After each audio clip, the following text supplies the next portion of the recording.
Hello and welcome to Foreign Dispatches, the program that takes you around the world in 25 minutes. I'm Amarachi Ubani. On the program this week, Britain begins another political chapter as Andy Burnham enters Downing Street promising stability, plus the United States and Iran continue exchanging strikes as diplomatic efforts struggle to bring an end to the hostilities. We begin in the United Kingdom, where Andy Burnham has entered 10 Downing Street as Britain's 7th Prime Minister since 2016. The former Greater Manchester Mayor is promising to restore stability and rebuild public confidence, but opposition parties and some members of the public say he should seek a mandate through a general election. A new Prime Minister enters Downing Street, and another chapter begins in Britain's political history.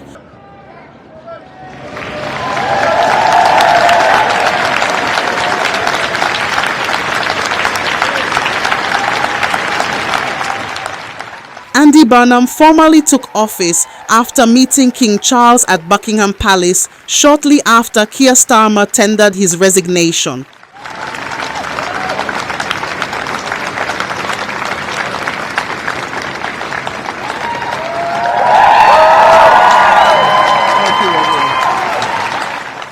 He arrives promising a more informal style of leadership and a government focused on restoring stability. I am acutely conscious that I am the 6th person in the last 10 years to walk up this street, the 7th Prime Minister since 2016, making this a moment for reflection and new resolution. It requires my generation of politicians to raise our game and rise to the new challenge. Britain needs to show the world that we can regain our stability once again. And that is our challenge, to make politics work, to make it work better. I know people at home are fed up with politics. I hear you, and I want to be honest with you. We have not been good enough, and we need to be better. He offered few detailed timelines but acknowledged public frustration with Britain's political leadership.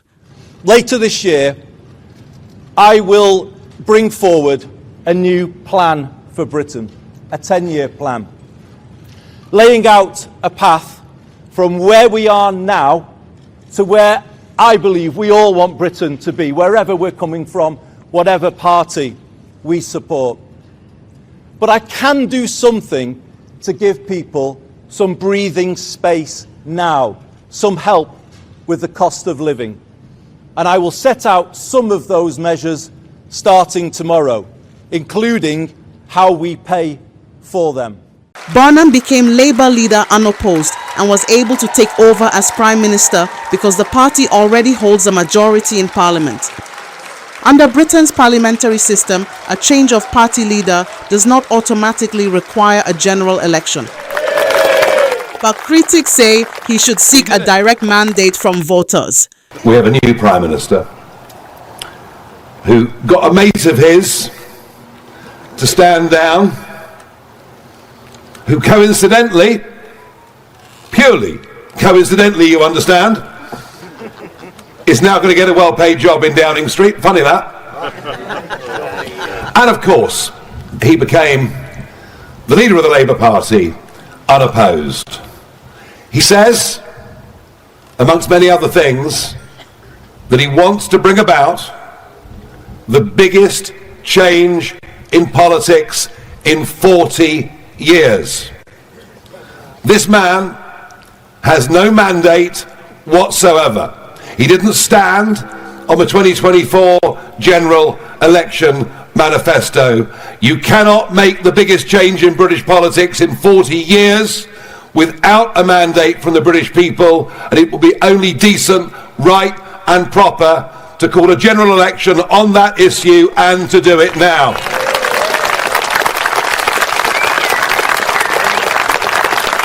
Otherwise, what's the point of general elections? outside Buckingham Palace, some members of the public expressed similar concerns. Pretty scary because you've got all these sort of superpower hungry politicians and we're flipping between one and another, and it just feels like Burnham's a direct copy of Starmer. He doesn't feel any different, and we're just going in an endless cycle. But now, growing up, I've had 7 different prime ministers, and it's pretty scary because it doesn't feel like there's any stability. It just feels like we're going through a constitutional crisis. It is bad that it's the 7th one. You know, it doesn't have a great look from especially other countries, and I think a lot of these prime ministers, they're sort of doing the same thing. They're not really actually making change. The fact that he's just come straight in is a bit worrying, and it's not the greatest sort of, again, he's not won anything, and I feel like he's just sort of come in as a just instant replacement. Burnham is Britain's 7th Prime Minister in a decade, following years of leadership changes and political instability. The next general election is not required until 2029, although the Prime Minister can ask for one to be held earlier. For now, Burnham is focusing on the cost of living, housing, and rebuilding trust in government. But as he begins his premiership, his first challenge may be convincing the country that another change of leader can finally bring the stability he has promised. Turning now to the escalating conflict between the United States and Iran, as both sides continue exchanging strikes despite an agreement signed last month calling for an end to military operations. Washington says its attacks are intended to protect commercial shipping through the Strait of Hormuz, while Tehran has retaliated against U.S. forces and allies across the Middle East. The confrontation is also disrupting global trade and pushing energy prices much higher. At this New York petrol station, motorists are feeling the impact of the latest conflict with Iran. Some are buying only enough fuel to reach a cheaper station. $5.49 a gallon? That's crazy. I had stopped here because I was going to run out of gas. I put in $10 in and I'm running somewhere that's cheaper because this place is overpriced. Gas is through the roof. I just got to get to a regular gas station. And that's just ridiculous. $6.29 for Supreme Bust. That's insanity.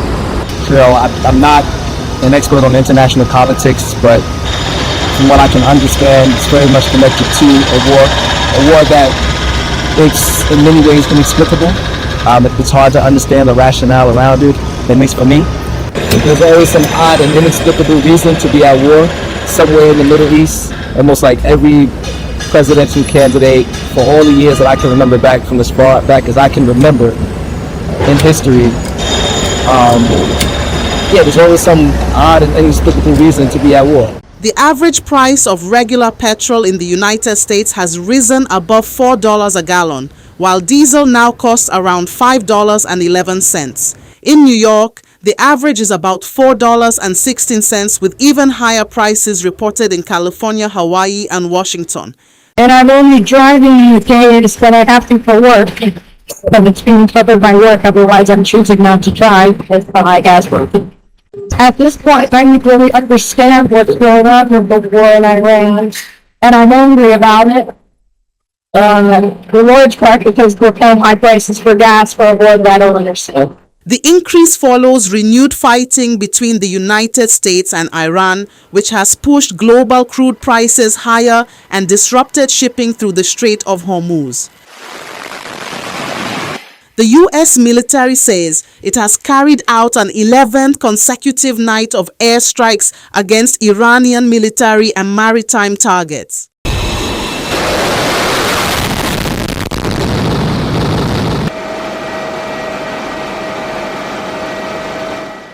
Washington says the operation is aimed at weakening Tehran's ability to threaten commercial vessels using the waterway. Iran has responded with attacks on U.S. bases and assets across the Gulf. The two sides signed a memorandum in June calling for an end to military operations and 60 days of negotiations. But the agreement quickly unraveled, with both governments accusing each other of violating its terms. The problem we're having right now is that they're not serious about talks. If they're serious, we're serious. If they're not, then we will do what is necessary to protect that, our interest and also the interest of our allies. At its core, it's very simple. Iran demands the right, which they do not have under any existing legal mechanism, to control the transit of traffic through the Straits of Hormuz. This is an international waterway. And of all the regions in the world, the one I don't need to teach about the importance of freedom of navigation in international waterways, it is this region. And if we create a precedent in the Middle East where a nation state can decide that they are going to control an international waterway, charge a toll, and if you don't pay them, blow up your ships, we have created a very dangerous precedent which will repeat itself in other parts of the world, including in this region. Iran rejects Washington's account, blaming U.S. and Israeli military action for the insecurity and insisting that commercial vessels should be allowed safe passage. The conflict has already cost the United States an estimated $37.5 billion. Defense Secretary Pete Hegseth is asking Congress to approve another $87 billion for the Pentagon, including $67 billion for operations in the Middle East. As you know, we live in a dangerous world that requires bold and swift action. Hence, this supplemental request for fiscal year 2026. This request is an urgent, necessary injection of resources to address the immediate needs of our department. The supplemental funding request is not a substitute. The military requires a generational investment to deliver on peace through strength. We know the best way to create peace is to prepare for war, to deter it. And that's exactly what the Department of War is doing, building a force so capable that it would be absurd for anyone to challenge it. Iran, which has retaliated against the United States and its allies in the Middle East, has warned of further reprisals. In Gaza, civil defense teams have begun the second phase of an operation to recover bodies buried beneath destroyed buildings. More than 1,000 people are believed to remain under the rubble as the United Nations warns that Israeli attacks have intensified despite the ceasefire. In Gaza City's Al-Sabra neighborhood, civil defense crews search through what remains of destroyed homes. Families watch nearby, while children hold photographs of relatives who are still missing. Since the beginning of this crisis, my family and I have been suffering this pain, with 12 days passing inside my home. And all the people in this neighborhood are standing with them, and here they stand with the fathers, the mothers, and the brothers. And with them, sorrow grows day after day. And since the start of this project, of course, sorrow has returned anew. Tragedies have come back, and people have started to remember their works and their pains. The second phase of the operation will search 147 destroyed homes across Gaza, North Gaza, and Central Gaza. More than 1,000 bodies are believed to remain beneath the rubble. But crews say they have only one excavator, one bulldozer, and one lorry to carry out the work. The scale of destruction is far greater than the equipment available and is appealing for international support.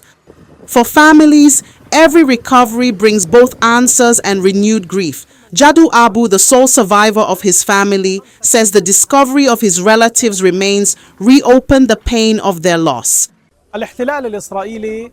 At the start of the war, the Israeli occupation targeted this building and this residential block, firing a large number of missiles that killed a large number of victims. Since the 8th, dozens of martyrs have been recorded in this area. In addition, there are 53 more individuals. The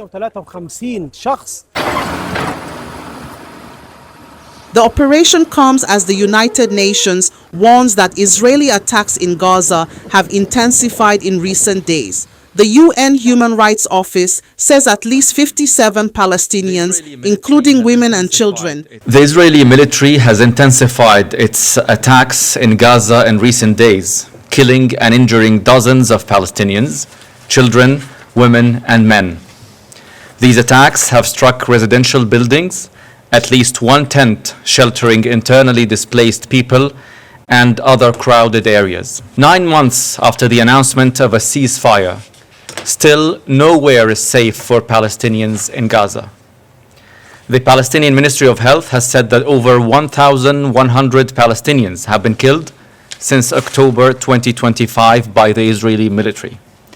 Our office has so far verified the killing of 685 Palestinians from October 2025 to mid-April 2026, including 283 women and children, mostly in Israeli attacks reported across the Gaza Strip. The UN says residential buildings, a tent sheltering displaced families and other crowded areas were among the locations hit. It has called for full respect for the ceasefire, accountability and investigations into possible violations of international law.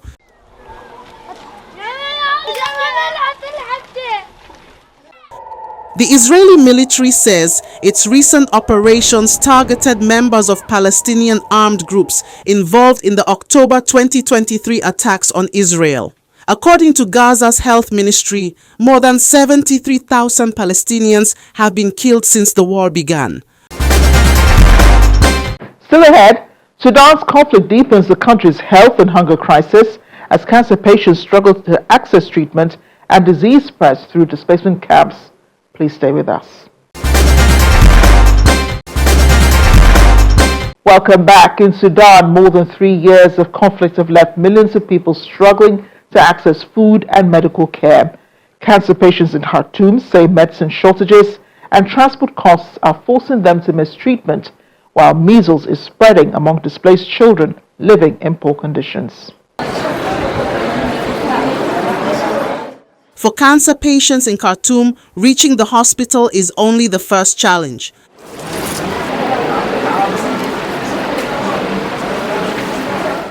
Medicine is scarce, treatment is expensive, and transport costs have become unaffordable for many families. This patient says the war forced her to suspend treatment for a year and a half. I stopped treatment for a year and a half because of the war. We need the authorities to provide the medicines because many patients cannot afford treatment or transportation. Another patient says a return journey to hospital costs around 20,000 Sudanese pounds. Sometimes I am unable to attend treatment sessions because I don't have the money. The war has made it so difficult for patients to afford treatment. Sudan's health ministry says more than 28,000 new cancer cases are recorded each year, with over 18,000 deaths.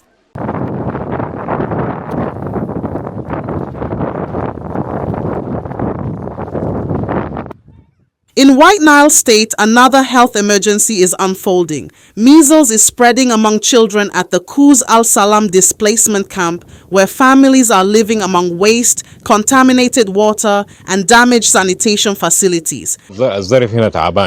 The environment here is unhealthy. The toilets are in poor condition and the tarpaulins are unusable. In addition to the rain, humidity and high temperatures, the water is contaminated and the tanker water is contributing to the spread of diseases. Camp officials say malnutrition is making the disease more deadly. 3 children reportedly died within 2 days as the rainy season brought rising humidity and worsening conditions. Measles is spreading mainly because there is not enough food. Children lose large amounts of fluids, and in many cases this leads to death. Almost 20 million people are now facing acute food insecurity, while millions remain displaced by the fighting between the Sudanese armed forces and the Rapid Support Forces. WFP has been providing food assistance to over 100,000 people. The World Food Programme says even reduced rations are being shared between families because many have no other source of income. This comes at a very difficult time where we have almost 20 million people in Sudan. They are classified as acute food insecurity. WFP has been helping between 3 to 5 million people who are classified again in emergency or catastrophe, emergency or food security level. We want to do more for sure. But of course, we are also stretched on our resources. But definitely, we have the access. We can deliver the food and we can be there and we can work with partners on the ground. Resources are limiting us to do that one. The United Nations is also warning that Sudan's war economy is helping to prolong the conflict. A new report says armed groups are profiting from territory, trade routes and commodities, including gum arabic, a key ingredient used in soft drinks, cosmetics and pharmaceuticals. Sudan's vast wealth of natural resources should benefit its own people. Distressingly, what we are seeing today is anything but that. The wealth is only serving to undermine human rights and drive conflict, bringing pain and suffering on an enormous scale. This war economy must be disrupted, and the international community must pay much closer attention to the commodities and trade routes that help keep it alive. The UN says civilians are now facing an even more dangerous phase of the war, with drone attacks responsible for most recorded civilian deaths during the first months of 2026. From Sudan to neighboring South Sudan, where thousands of families displaced by violence are struggling to access food, medicine, and humanitarian assistance. In Western Equatoria, badly damaged roads become nearly impassable during the rainy season, making it difficult for peacekeepers and aid workers to reach vulnerable communities. The only road connecting Yambio to Greater Mundri is badly damaged and becomes nearly impassable during the rainy season.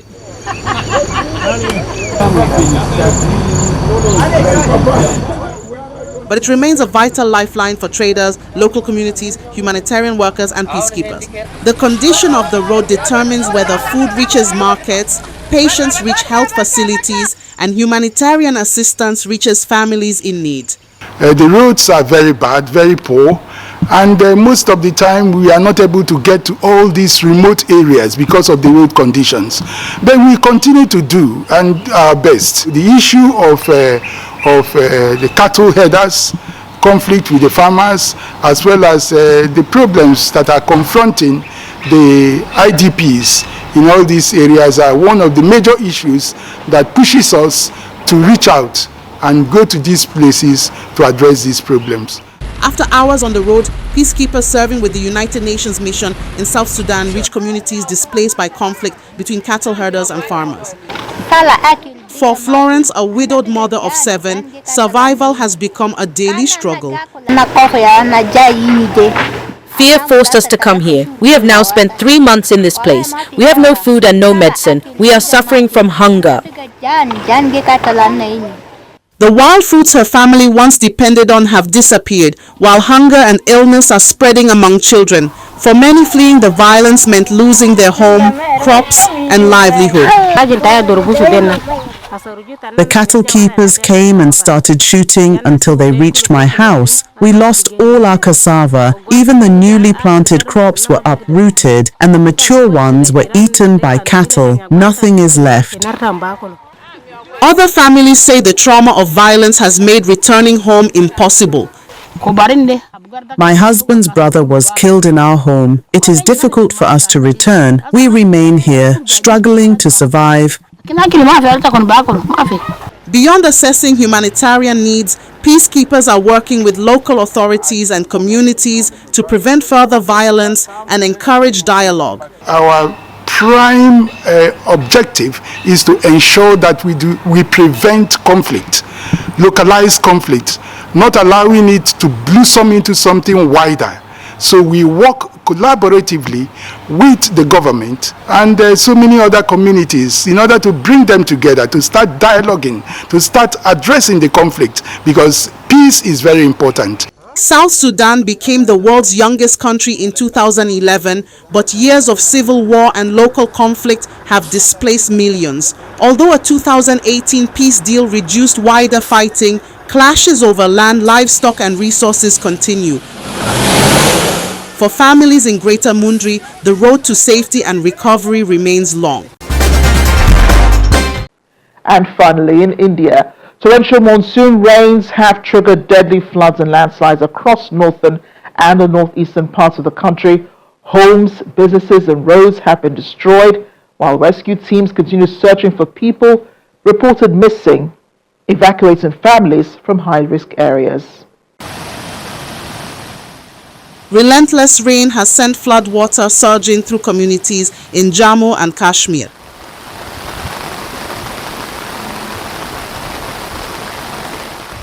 In Loran village, 7 people were killed after torrential rain triggered a landslide. Homes, livestock and farmland have also been swept away. We are living in constant fear because of the continuous rainfall and the devastation it has caused. We have suffered enormous losses, including lives and livestock. Residents are calling for compensation and help to move away from areas at risk of further flooding. We urgently request that the administration relocate us to safer places. We have already lost our loved ones and we do not want to see any more lives lost. In Rajuri, rescue personnel used ropes to cross swollen rivers as emergency operations continued. Damaged vehicles were piled across residential areas, while residents cleared thick mud and debris from their homes and shops. The water level reached 8 to 9 feet. The only thing we ask is for the administration to help us. Army personnel, disaster response teams and police are searching for missing people and evacuating stranded residents. The wider monsoon has also affected other parts of India. More than 360,000 people have been affected in Assam, while flash floods have also struck Himachal Pradesh. Floods and landslides occur every year during India's monsoon season, but authorities are warning that further heavy rainfall could place more communities at risk. Residents living near rivers and landslide-prone areas have been urged to remain alert. That's the program today. Remember, you can catch all our top stories and more on channelstv.com. Thank you for watching. I'm Amarachi Ubani. Bye for now.